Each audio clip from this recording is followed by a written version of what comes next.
Hello friends!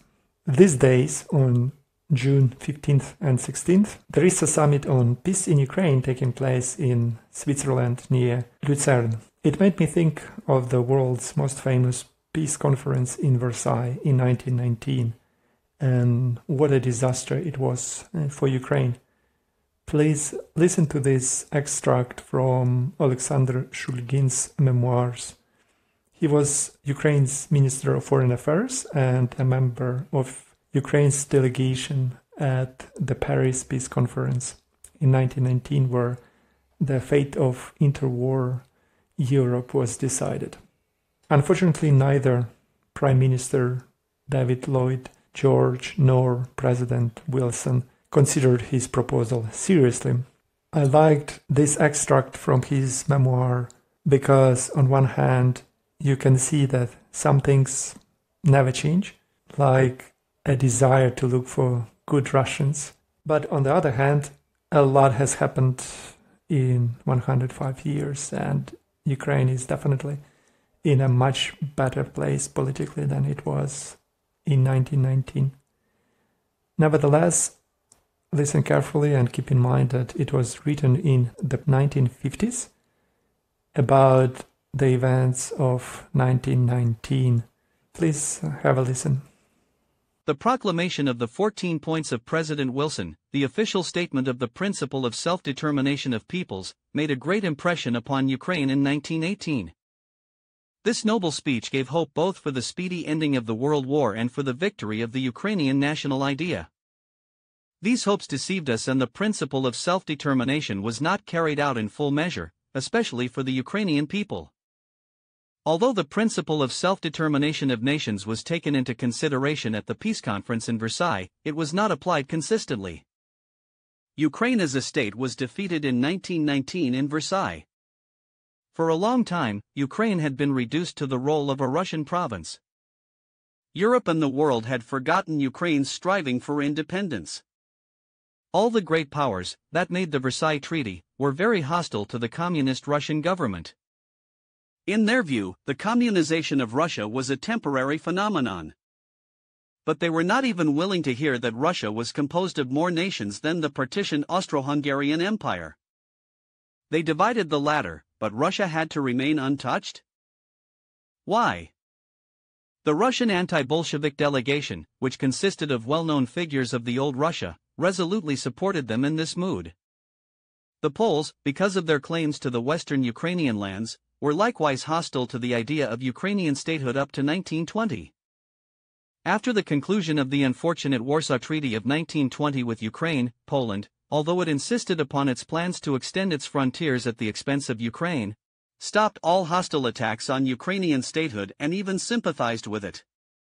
Eventually, the delegation of Old Russia lost its prestige and became less dangerous for Ukraine, and the Russian emigration broke into irreconcilable groups, some of which were definite opponents of Bolshevism and all national movements within the former empire.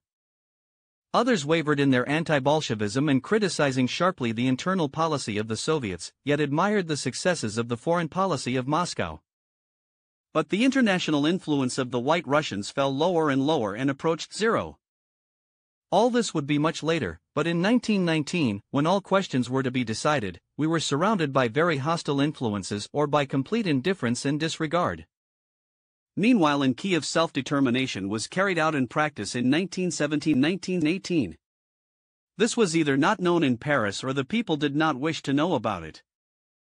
They were not willing to believe us, the members of the Ukrainian delegation, despite all our efforts.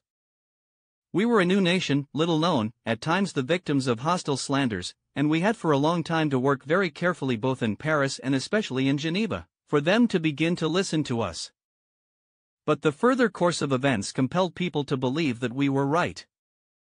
It was only at the end of the 1920s that we could say that the Ukrainian delegations, especially in Geneva, succeeded in placing on the order of the day the Ukrainian question. But we failed in doing this in 1919. The Ukrainian Central Rada, in proclaiming the Ukrainian National Republic on November 20, 1917, and in declaring the political independence of Ukraine January 22, 1918, relied upon its legal historical rights.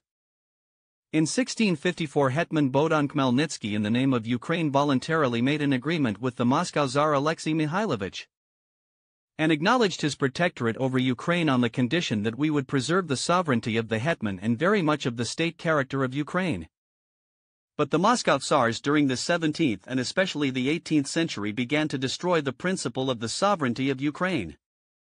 Catherine II finally destroyed Ukrainian statehood and changed Ukraine into a governor-generalship of the Russian Empire. This unilateral violation of the treaty between Ukraine and Moscow naturally gave Ukraine the right to break with Russia at any moment. Besides, Ukraine was bound in 1654 not to Russia but to the Romanov dynasty. So, the Russians, by destroying the last representative of the dynasty, Nicholas II, definitely from the legal point of view unbound the hands of Ukraine. These facts were in the past. In May-June 1917, the Central Rada was recognized by the whole of Ukraine as its supreme representative organ. The elections of 1917 were the only free and democratic elections that have ever taken place in Ukraine. So, on November 20, 1917, the Ukrainian parliament proclaimed the Ukrainian People's Republic, and on January 22, it announced the complete independence of the country. Thus, the acts of the Ukrainian parliament, which formed the Ukrainian People's Republic and declared its independence, were and remain the true expression of the will of the Ukrainian people and were the acts of the true national self-determination of the Ukrainian people. The self-determination proclaimed by President Wilson was brilliantly carried out in Ukraine in 1917. What happened later? Following their usual methods, the Soviet Moscow 1917 formed a government of the Ukrainian Soviet Republic on the same formula and by the same means which they later applied in the Baltic countries, Poland, Romania, Bulgaria, etc. This government was formed first beyond Ukraine's borders, in Moscow, and only later was transferred to Kharkiv on the peripheries of Ukraine. And thanks to the Russian Red Army, it occupied the whole of Ukraine. Thus, two governments were formed. The legal democratic government by the will of the people, and the other, communist government of Soviet Ukraine, was not elected by the will of the people, but appointed by Moscow. But we see that even Soviet Ukraine was de jure independent from 1918 to 1923. In 1923, the Union of Soviet Socialist Republics, USSR, was formed. According to the treaty, Article 44, Ukraine had the right to secede from this union, but this, of course, was a dead letter given the terrible Moscow terror in Ukraine. This union of 1923 was not legal since the Ukrainian Soviet government had been made by Moscow and did not have any legal title to speak and act in the name of the people of Ukraine. But the fact that Moscow did not annul Ukrainian statehood is very symptomatic and shows that even Moscow could not deny the existence of the Ukrainian Republic.